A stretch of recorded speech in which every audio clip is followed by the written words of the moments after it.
Merci de votre fidélité. Mesdames, Messieurs, bienvenue dans votre émission Opinion. Cette semaine, nous recevons sur ce plateau d'opinion Maître Mame Adama Gueye, avocat à la Cour et président du mouvement citoyen La Voix du véritable changement Sénégal Boubès. Bienvenue à vous, Maître. Merci beaucoup, Mme Fatou Ndiaye, de l'invitation et bonjour à vos téléspectateurs. Oui. Brièvement, Maître Mame Adama Gueye, vous êtes inscrit au tableau de l'Ordre des avocats depuis juillet 1982, donc vous comptabilisez presque 36 ans dans la profession, juriste, conseiller d'entreprise, ancien bâtonnier de l'Ordre des avocats du Sénégal, candidat malheureux à la présidentielle de 2007.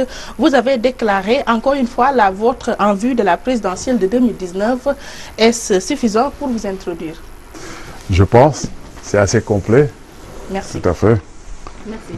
Maître, vous faites partie des précurseurs du Forum civil. Cette entité a publié son rapport pour l'exercice 2017. D'après l'enquête, le Sénégal est le 8e pays le plus corrompu de l'Afrique. Votre appréciation? L'appréciation est simple. C'est-à-dire que comme le Forum civil l'a expliqué, le Sénégal est toujours dans la zone rouge.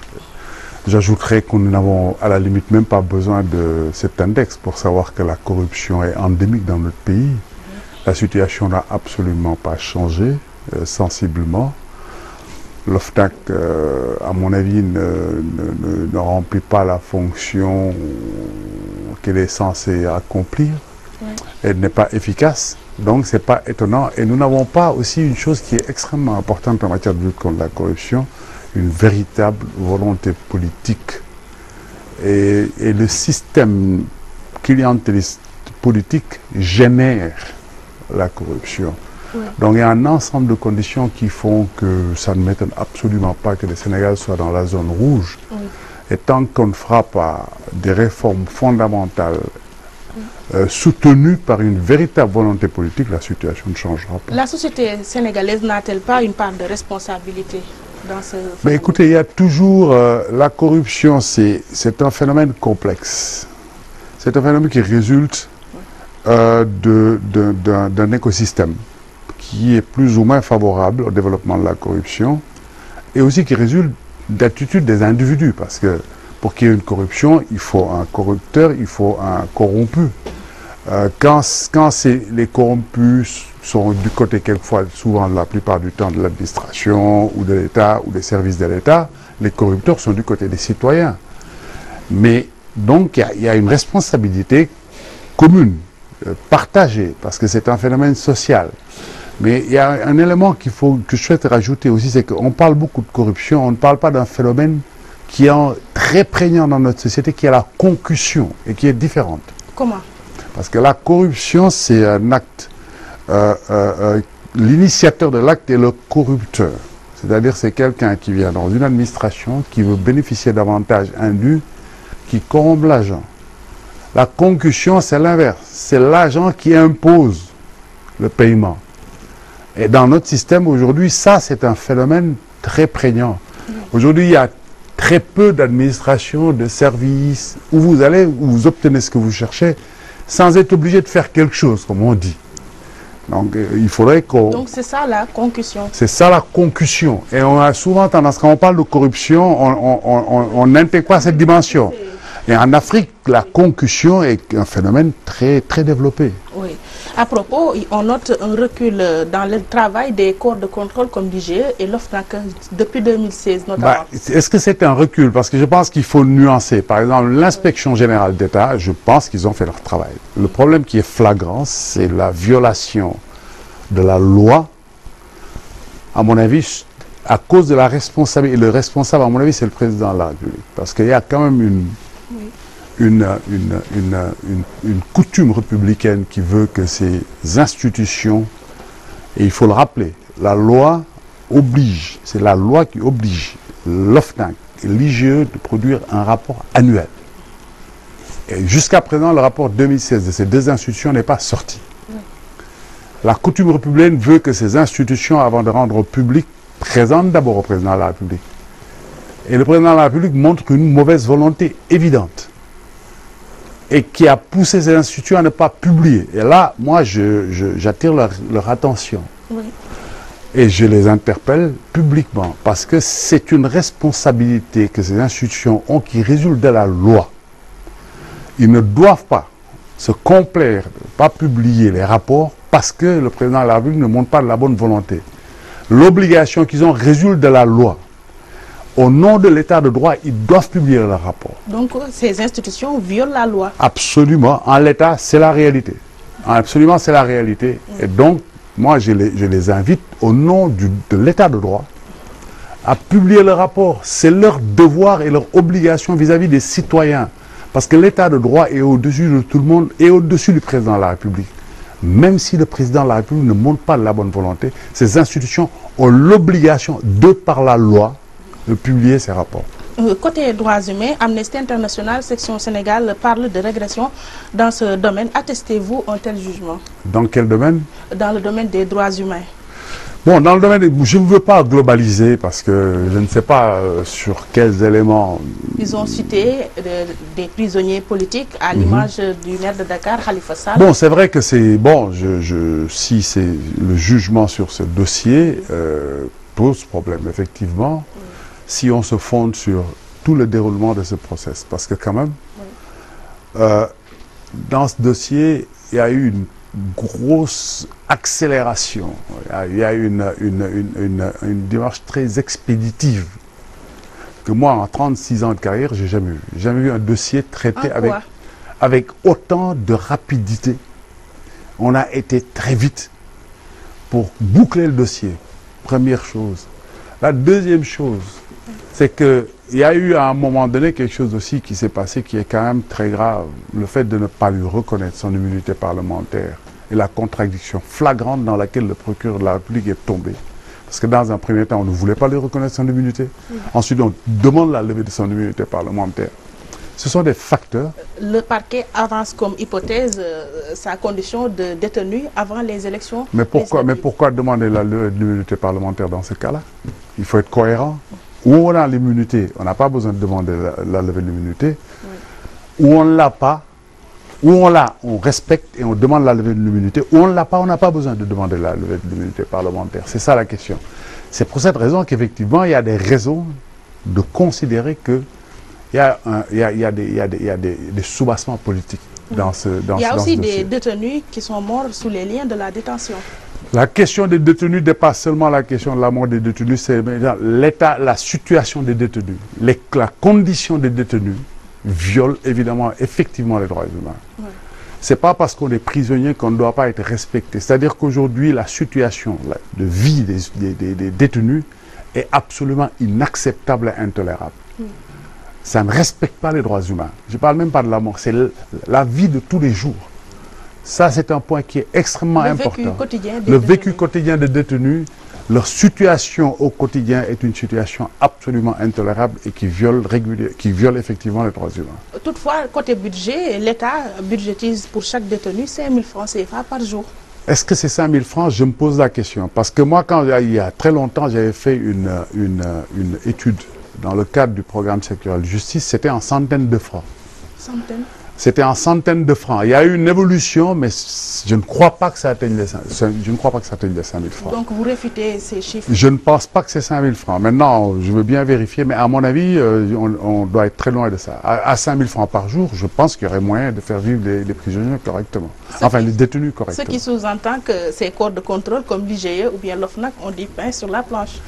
Mais évidemment, au-delà même des rapports, de l'application des rapports, la question de l'IGE, il faut, à mon avis, la poser aussi d'une autre manière. C'est la question du statut de l'IGE. Parce que l'IGE, aujourd'hui, produit des rapports destinés exclusivement au président de la République, les rapports d'enquête.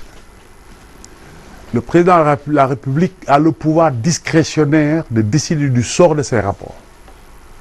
Et évidemment, il y a une dimension politique qui intègre. Parce que le président de la République peut décider qu'on poursuit X, mais qu'on ne poursuit pas Y. Sur quelle base? C'est discrétionnaire. C'est qu'il y a même, vous avez même entendu le président dire qu'il a mis des dossiers sous le coude. Donc aujourd'hui, il faut réformer fondamentalement le statut de l'IGE pour que le président de la République n'ait plus ce pouvoir discrétionnaire, qu'il soit destinataire des rapports, mais que le sort des rapports soit décidé par l'IGE. C'est-à-dire que l'IGE ait la possibilité de transmettre directement les rapports aux juridictions quand c'est nécessaire. Mais qu'ils ne reviennent pas au président de la République de décider, souvent d'ailleurs sur des bases forcément politiciennes, de poursuivre X et de ne pas poursuivre Y. D'ailleurs, Maître Hassimou Touré, avocat de Mbaye Touré, le directeur financier de Khalifa Sall, il demande à ce que ces corps de contrôle soient départagés par rapport à la... ou bien soient enlevés de la... C'est tout à fait pertinent. Il faut les sortir du giron de la présidence de la République. Ça, c'est nécessaire. D'ailleurs, même il y a une question qui se pose. Même la présidence doit faire l'objet de contrôle. Même la présidence doit faire l'objet de contrôle. Dans un état de droit, la présidence doit faire l'objet d'un contrôle. Il faut sortir le vérificateur général, l'inspection générale d'État du giron de la présidence de la République. Et leur donner une indépendance et décider que le président n'a plus le pouvoir discrétionnaire sur le sort des rapports.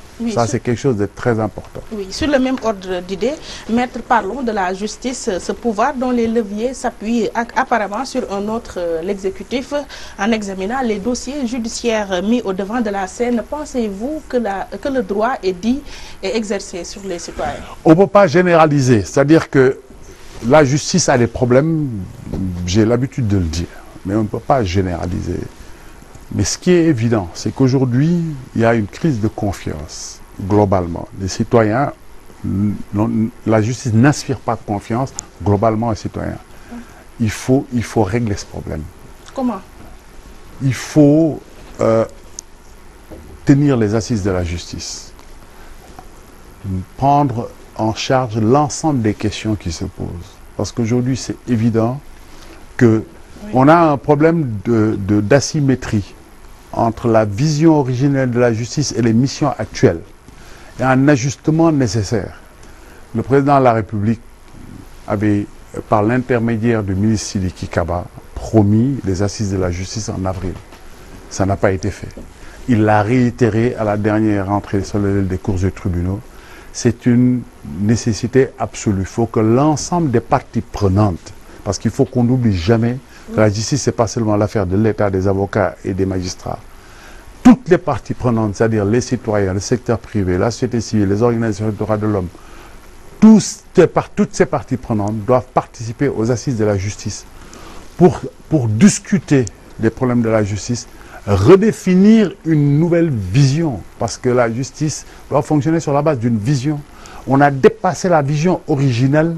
Parce qu'aujourd'hui, les attentes et les demandes par rapport à la justice sont des demandes qui sont totalement différentes des demandes de base. À la base, on demandait à la justice de traiter les litiges. Aujourd'hui, l'intervention de la justice a un impact sur plusieurs domaines. La justice a une triple fonction de régulation politique, économique et sociale en matière de droits de l'homme. Donc là, les demandes vis-à-vis de la justice ont changé, alors que la justice n'a pas évolué dans sa vision originelle. Cette asymétrie, il faut la régler. Donc il y a un gap entre les attentes absolument. et l'offre. Il y a un gap absolument. Oui. Dans le procès de la caisse d'avance à la mairie de Dakar, l'avocat maître El Hadj Moustapha Diouf, le tribunal lui a refusé sa constitution en faveur du maire de Dakar pour éclairer la lanterne des Sénégalais. Comment vous expliquez cette décision? Écoutez, je n'ai pas les détails. Oui. Ce qui m'a semblé comprendre, c'est que on a considéré, on a appliqué une loi. Si c'est ce que dit la loi, il n'y a pas de problème. Il faut respecter la loi. Ok. Donc vous êtes d'accord? Si c'est ce que la loi dit, il faut respecter la loi. Absolument. Oui. L'agence judiciaire de l'État a-t-il un rôle à jouer dans ce procès? La défense recuse. C'est-à-dire que vous me permettrez, moi je suis avocat, ancien bâtonnier. Il y a un procès en cours, il y a des avocats de la défense, des avocats de la partie civile, l'agent judiciaire, le tribunal. Je ne veux pas jouer le rôle de juge. Permettez-moi de ne pas me prononcer sur le procès qui est en cours. C'est une question de principe déontologique. Déontologique, et on vous le concède. Merci. Porté par votre mouvement, la voie du véritable changement, Mame Adama Gueye, vous projetez de briguer le suffrage des Sénégalais en 2019, après l'échec de 2007. Quel discours nouveau allez-vous prononcer? Le discours ressort même du nom, Sénégal vous baisse. propose une nouvelle république. Nous avons fait le constat que malgré les alternances et la persistance des mêmes mots, clientélisme politique, manque d'éthique dans la gestion des affaires publiques, manque de transparence, malgouvernance, népotisme, malgré les deux alternances qu'on a eues. Donc nous pensons qu'il faut passer à autre chose, il faut faire bouger les lignes. Et c'est pourquoi on appelle à travailler à l'érection d'une nouvelle république. C'est que nous avons les signes extérieurs d'une république, mais notre pays ne fonctionne pas comme une république. C'est-à-dire? Nous avons une institution qui domine tout et qui décide de tout, qui est une institution qui est omnipotente, c'est-à-dire la présidence de la République.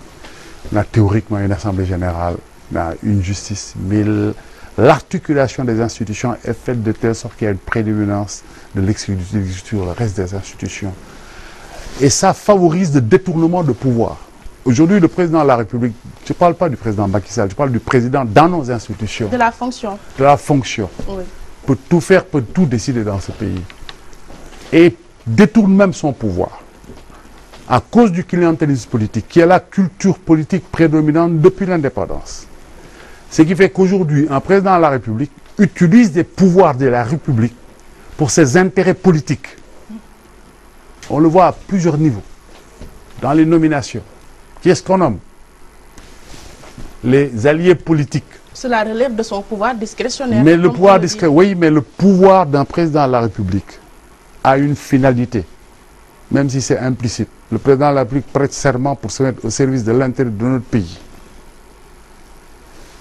Les pouvoirs qu'ils ont doivent être utilisés exclusivement dans le cadre de l'intérêt du Sénégal et de l'intérêt général.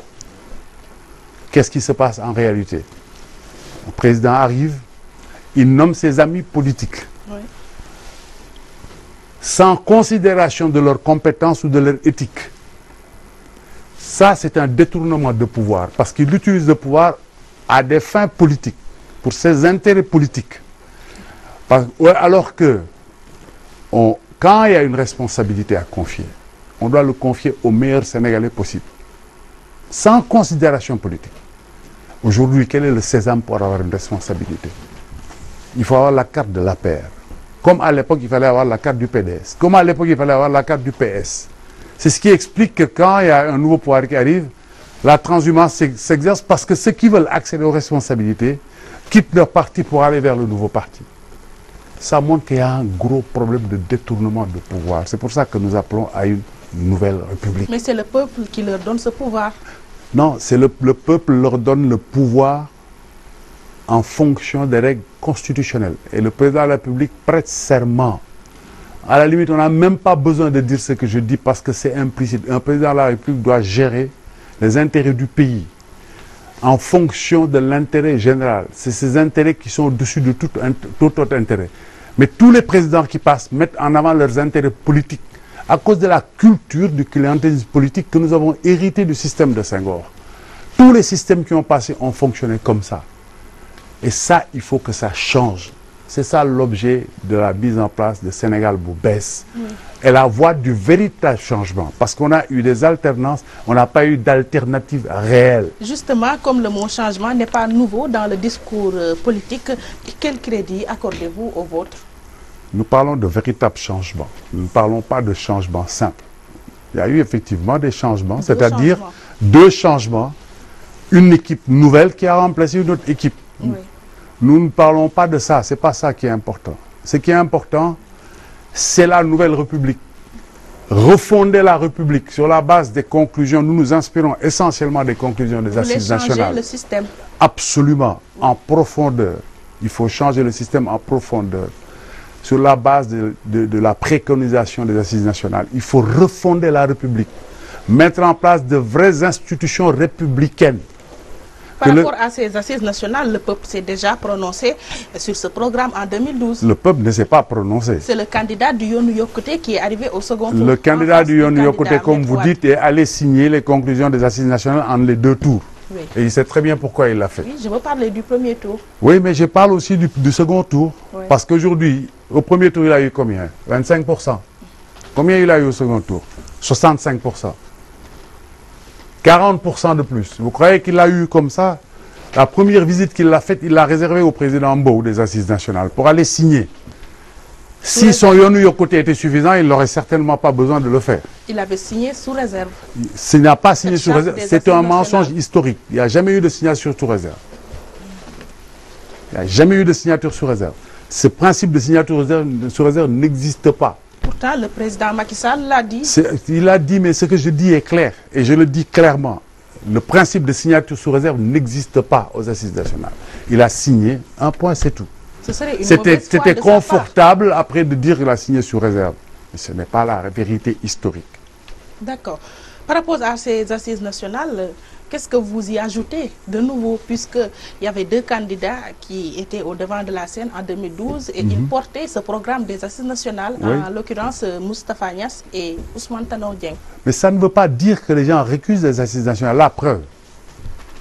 Quand le président de la République a été élu, il a demandé au président Mbow de faire un rapport. Il a mis en place une commission nationale de réforme des institutions. Dans lequel il a choisi ce qui lui arrangeait, ou bien ce qui lui convenait. Oui, non, ça c'est d'abord, ça c'est après. Mais dans un premier temps, il a mis en place une commission nationale de réforme des institutions qui a travaillé sur des bases scientifiques, qui est allé sur le terrain, qui a pris des échantillons que tous les sociologues connaissent sur la base de principes connus par tous les sociologues, pour recueillir les attentes des Sénégalais dans tous les domaines. Et c'est ce qui a donné le rapport de la Commission nationale de réforme des institutions. Qu'est-ce qui s'est passé par la suite? Le président de la République, dans le cadre de ce fameux référendum, a pris ce qu'il y a de moins important dans ce rapport pour proposer ces réformettes au référendum. Ah oui? C'est des réformettes, la preuve. On nous avait promis que tout se passerait formidablement après le référendum. Le référendum était censé renforcer l'état de droit, consolider la démocratie. Tout le monde sait. Est-ce que l'état de droit a été renforcé? Je pourrais vous donner des exemples de violations par le président de la République de l'état de droit. Lesquels? Vous êtes au courant de la démission du ministre Thierno Alassane Sall? Oui. Il a démissionné le 2 mai. Le même jour, Monsieur le Président de la République a désigné le Premier ministre à la place de Thierno Alassane Sall. On a une loi qui dit qu'un décret est exécutoire 3 jours francs après sa publication au journal officiel. Ah oui? On a des règles qui disent que quand un ministre est déchargé, il y a une passation de service. Monsieur le Premier ministre a signé à la place du ministre Thierno Alassane Sall, alors que le décret qui le nommait n'était même pas publié. Dans le journal officiel. Voilà. Voilà la consolidation de l'état de droit. Le renforcement de la démocratie, je vous donne un exemple. On a mis 50 milliards pour les cartes d'identité des Sénégalais et les cartes d'électeurs. On a eu des élections catastrophiques. La violation, la plus grave violation de la démocratie, c'est priver un citoyen de voter. Voilà pourquoi je parle de réformettes. C'était juste des prétextes. Donc on a pris les choses les moins importantes de ce rapport du CNRI. C'est pour ça que je dis aujourd'hui, il y a beaucoup à faire. Nous n'avons pas besoin de réinventer la roue. C'est pour ça que nous nous inspirons essentiellement des conclusions des Assises nationales et du rapport de la Commission nationale de réforme des institutions. Mais pensez-vous que les électeurs sont sensibles à ce genre de discours? La question est très simple. Nous préconisons, tout ce que nous préconisons, c'est la vision que nous avons dégagée. Nous avons une idée d'une vision d'une société qui est fondée sur des valeurs d'éthique, de justice, de solidarité et d'équité. Dans une nouvelle république prospère, dirigée par des citoyens au service de l'intérêt général et vouée à la satisfaction durable des intérêts des Sénégalais dans le domaine de la santé, de l'éducation, de la sécurité et de l'accès à l'emploi. Nous parlons du quotidien des Sénégalais. Nous ne parlons pas de croissance théorique. C'est pour ça que nous allons parler aux Sénégalais. Nous ne parlons pas de théorie. Nous parlons de choses qui peuvent changer leur vie, qui peuvent être des éléments fondamentaux. Prenons les jeunes. Les jeunes sont désespérés. J'en profite pour leur dire de ne pas désespérer, de ne pas se décourager. Parce que contrairement aux apparences, les moyens de régler les problèmes sont dans ce pays. La seule question, c'est que les ressources ne sont pas bien orientées ou sont détournées. Un système qui permet de bonne gouvernance, qui permet de bien gérer nos ressources, permettra de disposer des ressources nécessaires pour répondre aux attentes des populations, et notamment des jeunes. Donc c'est ça que nous préconisons. C'est des choses très concrètes, ce n'est pas de la théorie. Tout de même, convenez-vous avec moi que ce genre de rhétorique, les Sénégalais sont habitués à en profiter? Oui, c'est vrai. Vous avez parfaitement raison. Tous les discours politiques sont corrects et séduisants. Vous avez parfaitement raison. C'est pour ça que j'invite les Sénégalais, qui commencent par moi, de ne pas se limiter au discours, de regarder la trajectoire de ceux qui tiennent des discours, la cohérence de leurs paroles par rapport à leurs actes. Comme ça, on est dans un petit pays, tout le monde se connaît. Oui. On pourra faire la différence. Vous les orientez sur les personnalités des politiques? Non, je dis simplement, quand quelqu'un viendra leur proposer des choses, qu'il fasse un exercice de vérification de cohérence. Est-ce que ce que la personne dit est conforme avec ce que la personne a déjà fait? C'est un très bon exercice. Et qu'on l'applique à tout le monde. À tout le monde. Voilà. Avant la mise sur pied de ce mouvement, vous étiez membre fondateur de la plateforme Sénégal bi nu bëgg. Qu'est-ce qu'on peut retenir derrière votre démission? Des divergences de point de vue, des divergences de vision. Et ça arrive dans la vie. Même étant membre fondateur de cette plateforme. Oui, c'est pas un problème. On peut être ensemble dans un projet, le concevoir ensemble, le mettre en place et en cours de vie de la structure se rendre compte qu'il y a des divergences. Quel genre de divergences? Non, moi je ne veux pas aller dans des détails parce que vous savez pourquoi j'ai dit qu'on a des divergences de vision dans la démarche et en termes de vision organisationnelle. Je ne veux pas aller plus loin. Vous savez pourquoi? Parce que je veux sauvegarder les bonnes relations. Et moi je ne regarde pas en arrière, je ne regarde pas un rétroviseur. On a tous des trajectoires. À des moments, on est dans une structure, dans une organisation, ça ne se passe pas bien. Moi, quand c'est comme ça, je préfère en prendre acte et travailler à garder les bonnes relations. Il y a un certain nombre de choses qu'on peut dire. On peut se dire des choses dans une organisation. On n'a pas besoin de les mettre sur la place publique parce qu'il faut quand même sauvegarder les relations. Parce que dans cette organisation, il y a des gens avec qui je suis en relation, on est des amis depuis 20 ans. Donc il faut quand même, on a des valeurs dans notre société. Il ne faut pas, pour satisfaire la curiosité des gens, dire des choses qui peuvent être préjudiciables à la poursuite de bonnes relations entre des personnes qui ont travaillé ensemble. Oui. Que répondez-vous à ceux qui disent que derrière cette démission, il y a cette histoire de votre absence lors des législatives de 2017? Écoutez, moi je laisse, chacun a le droit de penser ce qu'il veut. Moi j'ai dit qu'on a des divergences qui étaient antérieures aux élections, qui se sont poursuivies effectivement jusqu'aux élections. J'en ai tiré les conséquences et j'ai décidé de ne pas figurer sur la liste. Oui. Voilà. Juste ça.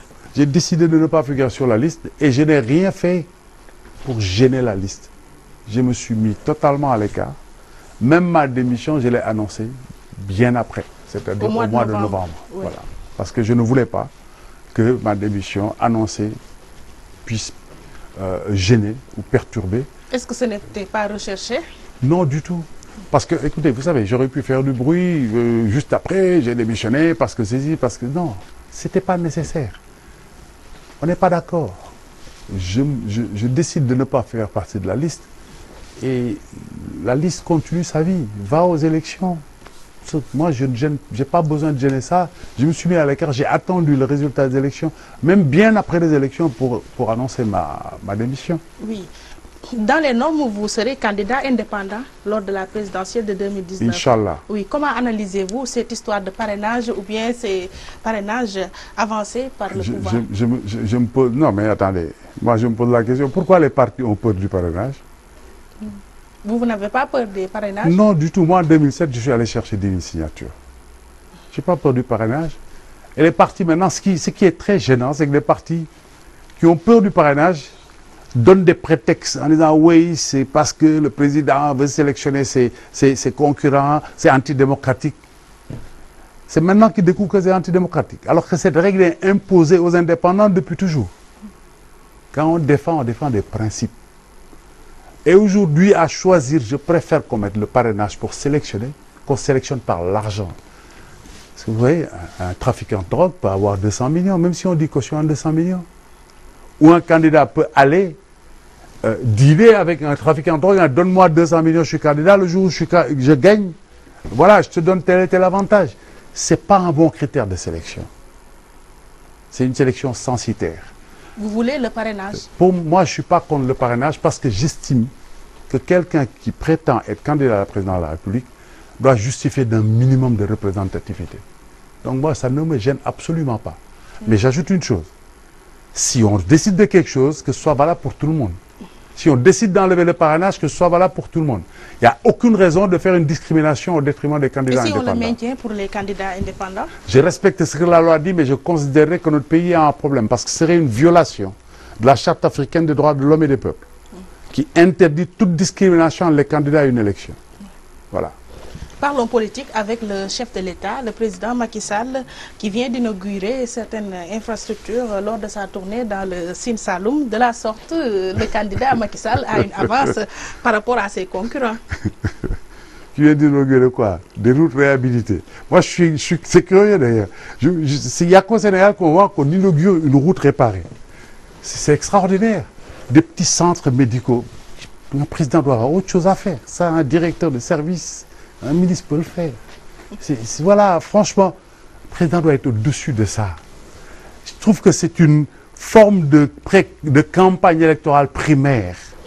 Et ce qui est désolant, c'est qu'aujourd'hui, cette campagne est couverte pendant des heures par les médias d'État, avec notre argent.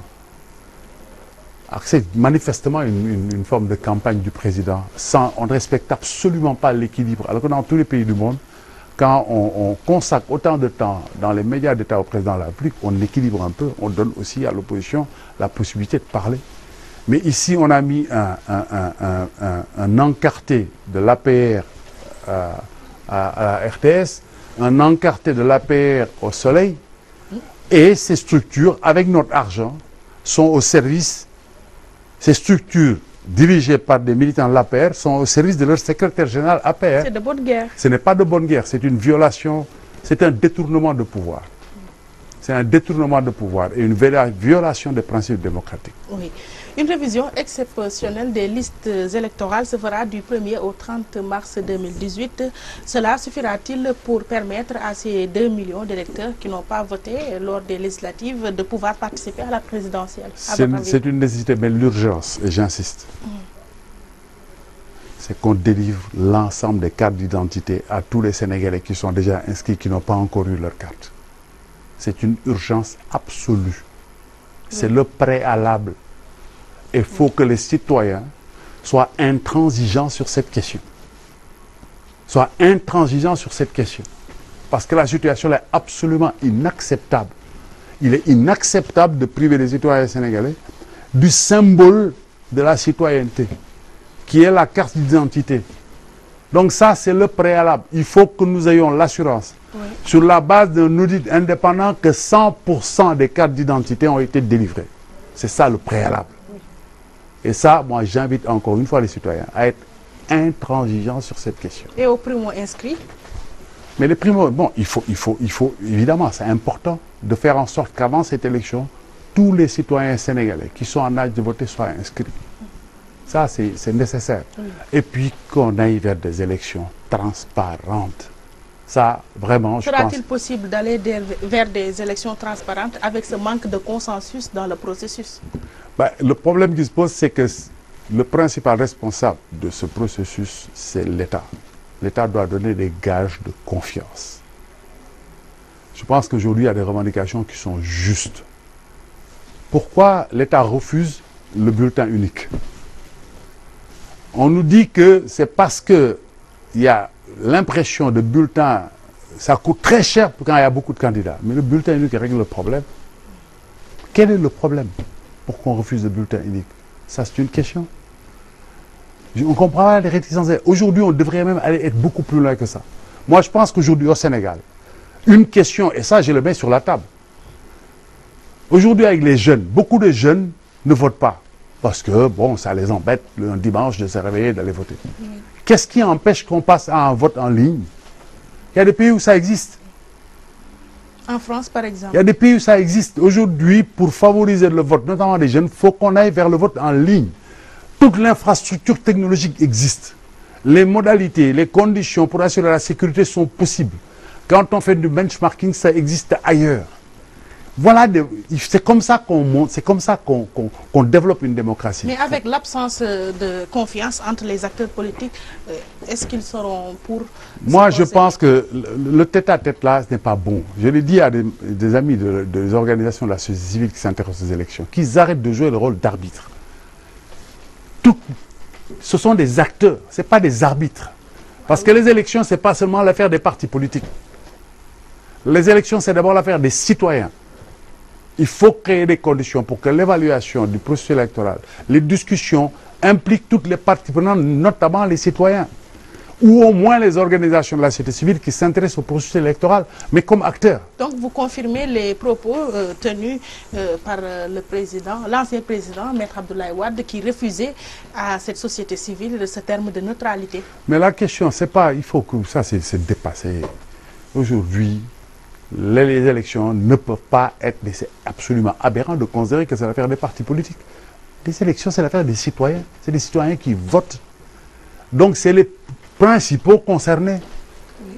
Donc, je pense que cette histoire de la société civile neutre n'est pas neutre, c'est pas la question. Il y a des questions qui se posent, il y a des bonnes réponses qu'il faut apporter. Oui. Si la société civile, des organisations de société civile peuvent participer, aider à arriver aux bonnes réponses, mais c'est très bien. Voilà. Si la société civile n'arbitre pas, les politiques, qui va le faire? Mais les politiques, on n'a pas besoin d'arbitre. Il faut aujourd'hui, c'est pour ça qu'encore une fois, la refondation est nécessaire et la mise en place d'une nouvelle république. Qu'on mette en place des institutions qui nous aident à dépasser toutes ces questions. De vraies institutions démocratiques. Avec un président qui n'est pas membre, qui n'est pas secrétaire général de parti politique. Un président qui ne détourne pas ses pouvoirs en les utilisant à des fins politiques. Je donne un autre exemple. Aujourd'hui, quand un homme politique s'en va quelque part, il est suivi par les renseignements généraux. Pourquoi faire? On prend notre argent, on paye un fonctionnaire pour qu'il suive un homme politique. Et quel est le rôle de cet argent? Faire un rapport au bénéfice de qui, au profit de qui? Des autorités en place. Mais je parle sous l'angle politique, c'est-à-dire le secrétaire général du parti au pouvoir. Parce que les informations, qu'est-ce qu'on va donner comme information? Ousmane Sonko est allé par là. Idriss Seck est passé par là. Même nous, quand on a fait notre lancement la dernière fois, il y a un fonctionnaire de renseignement général qui est arrivé au ministère de l'Intérieur. Qu'est-ce qu'on vient chercher dans une réunion comme ça, qui est publique? Il suffit le lundi de prendre les journaux, de tout voir là-dedans. Le renseignement est très important dans le dispositif. Mais le renseignement doit s'occuper des questions de sécurité publique. Les opposants ou la société civile, le syndicaliste ne menacent pas la sécurité publique. Il faut être sérieux. C'est un détournement de pouvoir. On se sert de l'administration au service des intérêts du parti au pouvoir. Et je précise, ce n'est pas seulement le parti au pouvoir actuel. Hein. Tous les partis qui sont passés ont fait la même chose. C'est pour ça qu'il faut aller à des réformes en profondeur. Quel traitement juridique faudra-t-il accorder à un détournement de pouvoir? Mais c'est ce que je dis, c'est la réforme en profondeur des institutions, c'est l'érection d'une nouvelle république qui va changer ça, qu'on ait une vraie république. Avec un président qui n'est pas le secrétaire général d'un parti politique, qui est au-dessus de tout. Avec un état de droit qui est au-dessus de tout le monde, y compris au-dessus du président de la République. Avec un système de séparation, une vraie séparation de pouvoir et de pouvoir équilibré.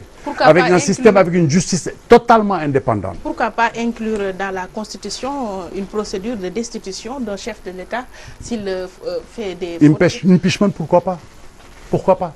On peut mettre en place, pourquoi pas, un dispositif d'impeachment quand le président de la République ne respecte pas les principes fondamentaux de la Constitution. Moi, je ne suis pas opposé à ça. D'après certains observateurs, Maître Mame Adama Gueye, la présidentielle de 2019 se jouera entre trois fils de l'ancien président Maître Abdoulaye Wade, Macky Sall, Idrissa Seck et son fils biologique Karim Wade. C'est fondé sur quoi?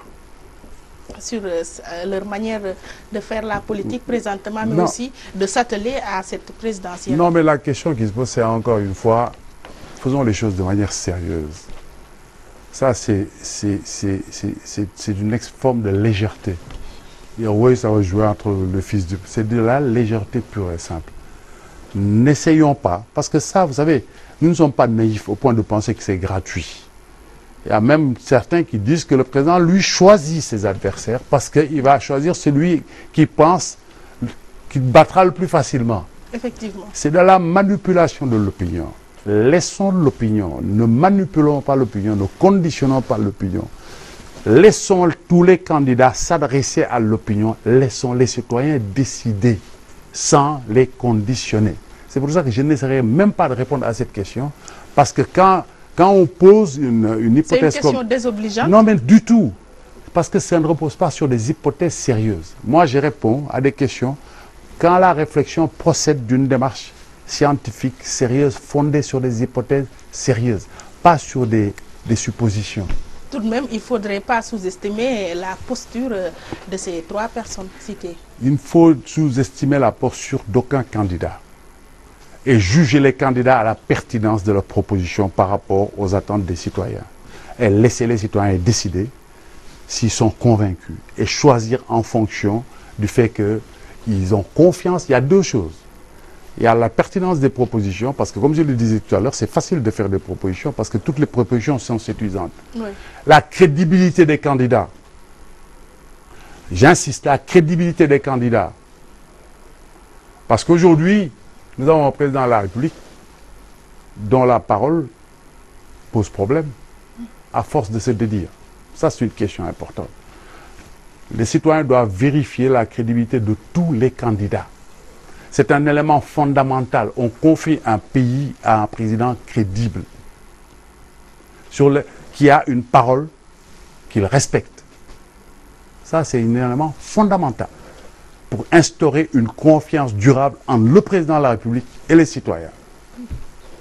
Dans le landerneau politique, on note un nouveau mode de recrutement mené par le pouvoir. Il s'agit de ce que nos confrères du journal Enquête appellent politique funèbre. Je m'explique. À titre d'exemple, il y a les cas de Bamba Fall, le maire de la Médina, l'ancien PM Souleymane Ndéné Ndiaye, maître Ousmane Ngom et Bekay Diop. Quel commentaire vous inspire ce nouveau procédé? C'est indécent. C'est-à-dire que moi, je crois que dans notre rapport avec les défunts, les personnes qui le quittent, on devrait avoir plus de respect. Et comme on dit en Wolof, dites que dem ci yiw nga fay wut. Amna yo xamne ku fa démé lol mom yiw du ko fa jëlé. C'est indécent. Moi je veux pas aller plus loin parce que c'est tellement flagrant. Mais il y a une responsabilité. C'est le clientélisme politique encore une fois. Parce que je parle tout à l'heure de la crédibilité. Le président de la République avait dit qu'il y avait de la place pour l'éthique dans la politique. Ensuite, il est allé à Kaffrine ou à, je ne sais plus, dans le Sine. Oui, c'était à Kaffrine. Faire l'apologie de la transhumance, encourager la transhumance. Ça, c'est pas étonnant. Donc c'est pour ça que je dis aux citoyens, au moment de voter, qu'ils n'oublient pas tout ça. La crédibilité des gens. Parce qu'aujourd'hui, c'est ce système clientélisme qui permet la transhumance. Et c'est très simple. C'est comme dans le commerce. Il y a une demande, il y a une offre, il y a une demande. Pardon, il y a une offre quand il y a une demande. Si les gens ne voulaient pas acheter tel produit, personne ne le vendrait. Oui. S'il y avait un président de la République qui rejette la transhumance, qui n'en veut pas, il n'y aurait pas d'offre. C'est parce qu'il y a une demande. C'est pour ça que c'est fondamental. Qu'on ait un président de la République qui décourage totalement la transhumance. Dans ce cas, il n'y aura pas de demande. Le problème, il est réglé. C'est à ce niveau que ça se règle. Oui. Dans son manifeste, la LD Debout, mise sur pied la semaine dernière, à l'issue de son 8e congrès, s'offusque du pouvoir jupitérien exercé par le chef de l'État. À votre niveau, allez-vous confirmer? C'est bien, je le confirme, mais c'est bien qu'ils le découvrent maintenant parce que nos amis de la LD étaient parmi les initiateurs des assises nationales qui avaient posé ce problème. Maintenant ils le découvrent dans leurs relations et je me félicite qu'une partie de la LD découvre ça. Nous invitons, c'est pour ça que nous, dans Sénégal-Ouest, nous invitons toutes ces franges qui ont des principes Parce qu'aujourd'hui, vous savez, il y a une base historique de politique, de parti, qui était fondée sur des valeurs d'éthique. Les appareils, les directions les ont dérivés vers les délices du pouvoir. Mais les militants historiques, ils sont déprimés, ils sont découragés. Mais ceux-là sont nos partenaires naturels. Nous les invitons à venir avec nous. Nous les invitons à répondre à notre appel pour effectivement que les conclusions des assises nationales ne soient pas perdues. Parce qu'aujourd'hui, ceux qui les avaient initiés et qui sont arrivés au pouvoir les ont jetés aux orties. Vous leur en voulez pour cela? Non, du tout. Je ne leur en veux pas. Chacun fait ce qu'il veut. Je le constate. Moi, j'étais dans les assises nationales. Je suis membre du comité de pilotage des assises nationales. Je restais fidèle aux conclusions des assises nationales. Et c'est pour ça que nous avons décidé de mettre en place Sénégal bu bees, parce qu'on s'est dit que ce serait dommage que ce formidable travail réalisé par les sommités de ce pays, par des intellectuels de très haut niveau, par la société civile, par des politiques, par des syndicalistes, soit perdu pour des raisons d'intérêt politicien. Mais au vu de ces dislocations notées dans les différentes formations politiques sous le magistère du président Macky Sall, n'y a-t-il pas lieu d'y voir une reconfiguration de l'espace politique? Moi, ça me fait rigoler quand on parle de reconfiguration, parce qu'aujourd'hui, qu'est-ce que ça veut dire reconfiguration? On a un pouvoir où on a des libéraux, des socialistes, des communistes, des... Quoi, reconfiguration? Mais il y a des ailes dissidentes au sein de ces partis politiques. Oui, mais qu'est-ce qui se passe? C'est des questions classiques. C'est des questions d'intérêt ponctuel. C'est des questions d'intérêt ponctuel qui se jouent. C'est le clientélisme politique. Tout ça, c'est la résultante du clientélisme politique. C'est la résultante. C'est pour ça qu'il faut aller vers la nouvelle République qui va évacuer ce clientélisme politique. Oui. Avant d'accéder à cette nouvelle politique, Maître Mame Adama Gueye, nous parlons de ces assises du Parlement de la CEDEAO qui ont vécu à Dakar. Pour y voir clair, appréciez-vous positivement ce compagnonnage entre les 6 pays en attendant l'arrivée du Maroc qui compose l'espace? Mais la CEDEAO est un élément très très important, parce que nos petits pays-là ont tous intérêt à renforcer l'intégration sous-régionale. Ça nous donne les moyens de peser sur le plan international. Donc il faut tout faire pour renforcer davantage l'intégration sous-régionale. Oui. Maintenant, sur cette question de l'arrivée du Maroc, je pense que quelque part la raison a prévalu, parce qu'il était prévu que l'accord soit donné au Maroc au mois de décembre.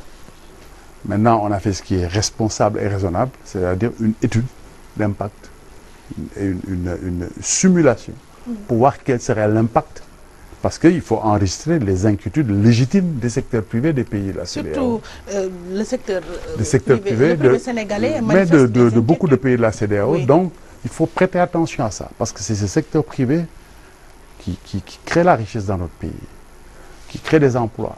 Donc, on a des intérêts nationaux importants à défendre. Donc, il faut bien écouter les secteurs privés, travailler sérieusement cette étude pour bien mesurer l'impact d'une entrée éventuelle du Maroc avant de prendre une décision qui soit conforme à nos intérêts nationaux. Oui. Aux États-Unis, pour faire face à ce fléau, en l'occurrence ces fusillades notées dans les écoles, le président Donald Trump propose aux enseignants d'être armés, 20%, même si ce n'est pas tout le corps enseignant.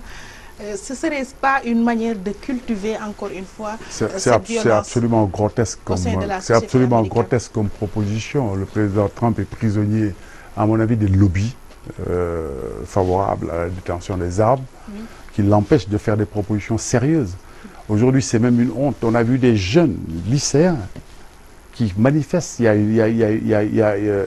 a une dynamique qui s'appelle, je crois, Never Again, qui se développe aux États-Unis, pour qu'on pose enfin la question du trafic des armes, de la liberté de posséder des armes aux États-Unis. Et c'est un problème de lobby, c'est pas autre chose.